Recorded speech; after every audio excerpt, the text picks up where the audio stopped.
Alright, fuck it. I didn't want to do this, but you leave me no choice.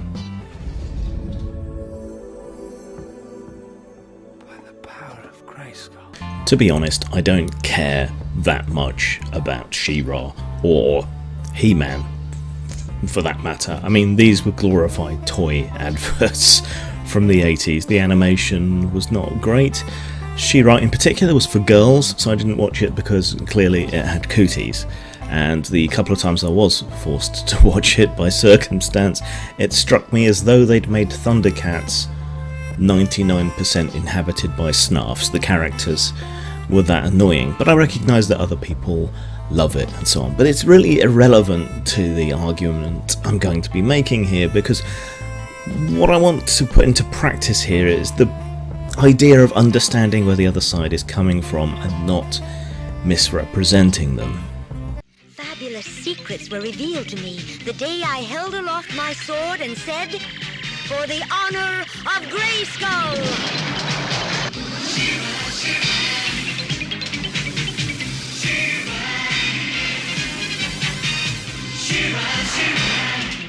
So that's your original She-Ra, basically He-Man with more sparkles and ponies and hearts and a crystal castle instead of a skull castle.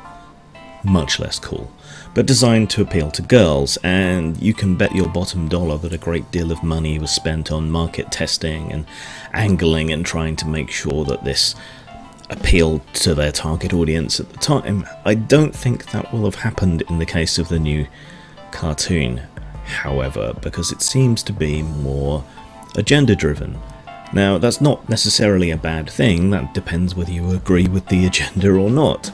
But, you know, here is a woman, a beautiful woman, an aspirational target for girls, perhaps, and the cartoon was much more moralizing even than He-Man was. I mean, all of these 80s cartoons crammed in a knowing is half the battle moment at some point, teaching you to get along with people, to treat them the same no matter how they looked, all of that kind of thing. Yeah, good, decent but obvious morality was invested into these cartoons. But what do we see when it comes to the new She-Ra? What does she look like?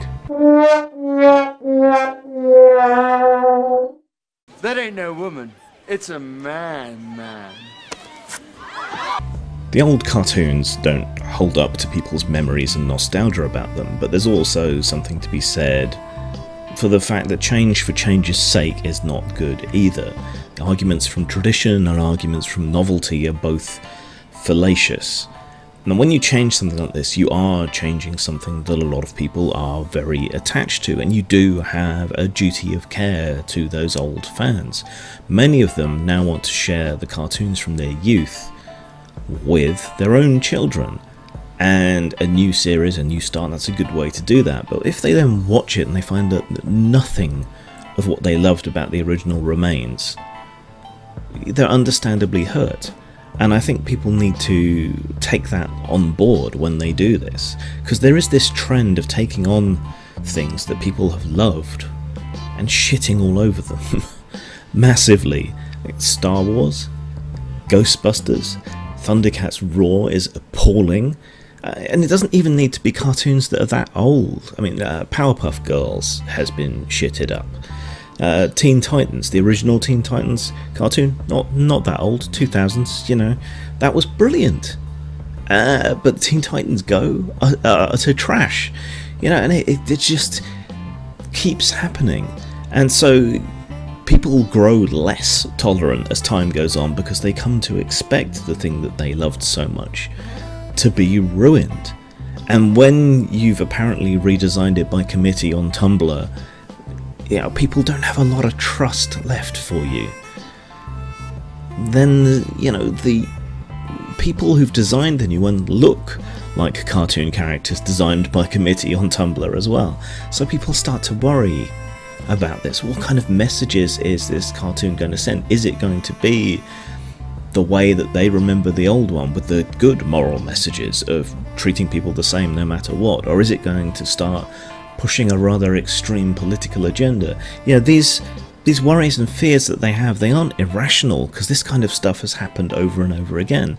And the reaction is always the same. Someone says they're upset with what you're doing, immediately call them a racist and a sexist, or accuse them of wanking over She-Ra in this instance, which they're not doing. Well, it's the internet, someone probably is, but for the most part, no. They're just concerned by what they see, and you have to understand that, at least to some extent, surely, without just labelling them. Take on board what they're saying, and try and assuage their fears, or win them round to your point of view. That's the way to go about things.